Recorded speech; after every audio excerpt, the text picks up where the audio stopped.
চাইলেই কি সবাই সবকিছু পায় আর সবকিছু করতে পারে? আসসালামু আলাইকুম এভরিওয়ান, কেমন আছেন? আশা করছি সবাই খুব ভালো আছেন। আলহামদুলিল্লাহ, আল্লাহর রহমতে আমরাও ভালো আছি। তো আমাদের এলাকার থেকে একটা গাড়ি যাচ্ছে দেখলাম। আমি তবে এখানে কিছুই দেইনি, আমি অন্য জায়গায় যা দেওয়ার দিয়েছি।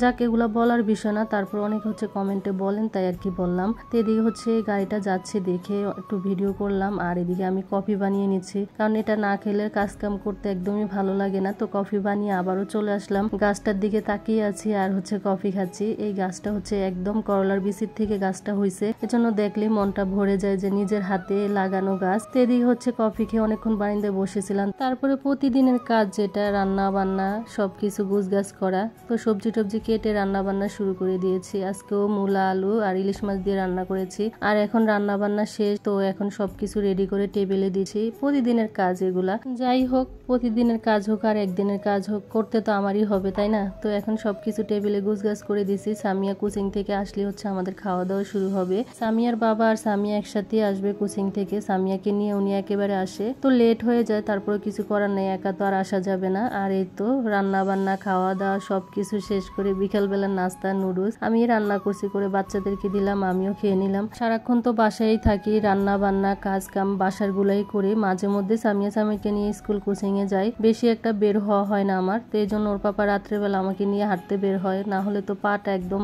জ্যাম হয়ে যায়। তো রাত্রে বের হয়েছি যখন, তখন কিছু নাস্তা রাস্তা নিয়ে আসছি বাচ্চাদের জন্য, বিস্কিট নিয়ে আসছি অনেকগুলা। আর আমার স্বামীর তো বিস্কিট ছাড়া কিছুই বোঝে না। আর এই নুডলসটা শেষ হয়ে গেছিল, এটা নিয়ে আসছি। ওর পাপা এই নুডলস কিনতে চায় না, এটা খেলে নাকি অনেক সমস্যা হয় বাচ্চাদের। তাও মাঝে মধ্যে তো আনতে হয়, ওরা আবার স্যুপ নুডলস পছন্দ করে, অন্য নুডলস দিয়ে হয় না, এটা দিয়ে হয়। এই জন্য মাঝে মধ্যে আমি আনার চেষ্টা করি, বাচ্চাদের দিকেও তো দেখতে হবে। তো যাই হোক, আর ভিডিওটা বড় করতে চাচ্ছি না। সবাই ভালো থাকবেন, আল্লাহ হাফেজ।